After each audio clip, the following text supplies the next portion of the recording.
I haven't played video games in a while. The video games I know are a little bit older than that. Tetris is cool, but like you said, frantically, that's the thing. You see it start to come down. Oh my God, where am I going to put it? Turn it, get it down there. Julian, are you a video game person? Every now and then, yeah. A little bit more updated than Tetris. Julian, what's the one called you told me about? I told you about a video game on PS5. Oh, no. It was just, video game. See, I don't even know the difference between a video game and a game on my phone. Oh, we were talking about an iPhone game. It'll like come to me in a second. 2040 something? Yes, 2048. Yeah. Have you played 2048? You have to use the numbers 2 and 4 to add them up to try and get to the number 2048. That is addictive for Now sure. that sounds fun. Yeah. You know, Sandy, it's amazing. I guess it all started with Pong, I think, back in the 70s, and then moved to Pac-Man and the others. But it's interesting what video games hit and become really culturally important in a way. Everybody plays them, and then there's so many that don't. Yeah, no, it's true. I mean, do you remember Pac-Man many years ago? It was like, that was a huge thing. You can play that in the arcade. I liked Mortal Kombat. That was my video game. Oh, I was Jade. You know, when they're like, all right, back and forth, back and forth. See that? Just spamming A and B nonstop. I don't know. Whatever. All right, well, with the heat wave we are having, it is the perfect time for a cool, sweet treat. And Salt and Straw Ice Cream Company has just the thing. Their June special Brewers Series features a flight of 5 flavors featuring beer from some of the top microbreweries in the U.S. And one has a Bay Area connection. It uses Russian River's Supplication Ale blended into a light fudge, swirled with a touch of Manchego cheese. Oh, wow. All right, since today, that's good. It's Tasty Thursday. You know, we had to try it out. And joining us live now to tell us more about it is Salt and Straw's co-founder, Tyler Malik. Tyler, thanks for coming on and thanks for sending this over for us to try. And I brought ice cream. Yeah, really, it's a great day for ice cream.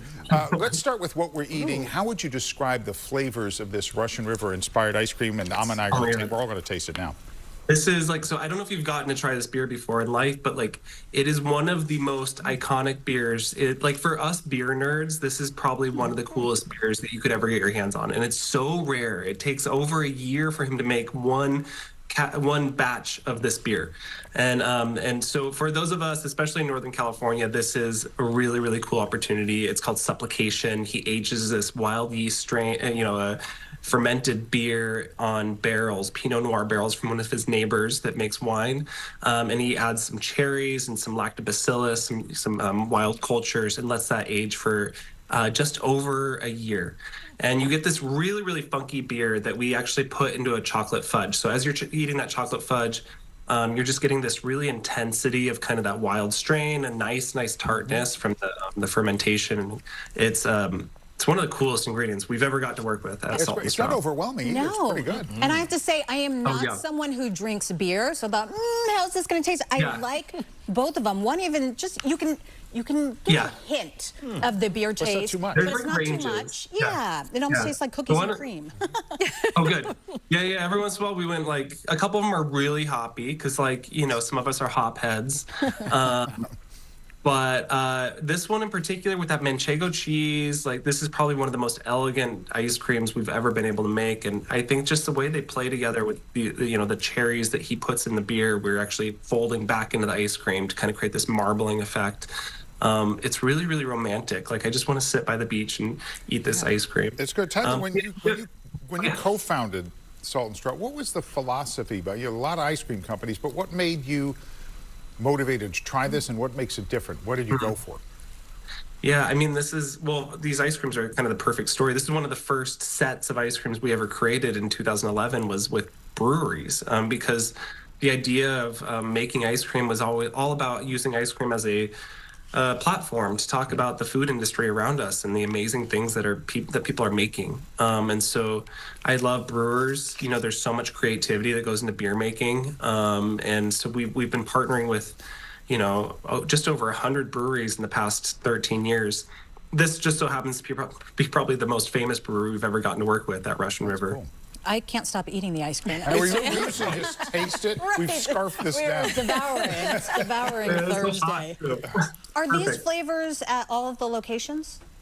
Yeah. So all across the country, there's actually 5 flavors total, and each one kind of tells a different regional story. So we've got one from SoCal, Orange County, actually, that is just this amazingly smart brewer. We've got this brewery actually from Florida that they They started their brewery. Their family started in 1888 in Cuba, and the great grandson is now restarting his, in Miami. So we want to tell this kind of breadth of stories through ice cream in really unique ways. And stories, they've got a cookbook too, Dan. I know. Yeah, tell us about the cookbook. You can make it at home.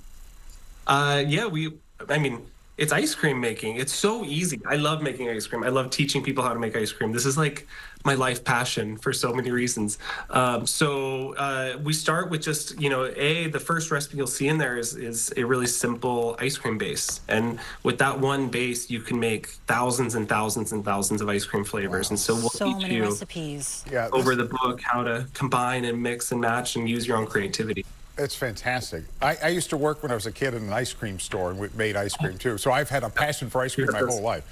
More eating it than creating it. Delicious. No That's notes. the way to go. Thanks, Tyler. All right, Thank that's you. it for the 4 at 4. We'll be right back.